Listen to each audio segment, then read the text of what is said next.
to 100 AD.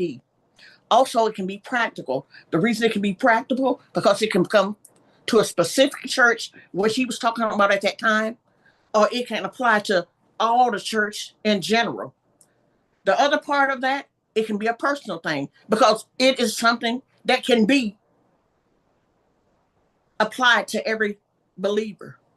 Now we see, as Jesus walked, as John the Revelator wrote, and what he was told to write, he wrote to the seven churches, and we know the churches, that all seven churches, it makes up the whole good garment, because what it was talking about, the type of churches that are in place. So when he wrote to Ephesus. I'm going to give you a little background about Ephesus. Number one, Ephesus, it was on the map. It was famous. It was famous for Diana. That's the seventh wonder of the world. It was famous because it had banks. It was famous because it had art. So let me tell you something. Ephesus was on the map. In other words, people knew about it. It had money. It had politics. It had everything. And the church of Ephesus,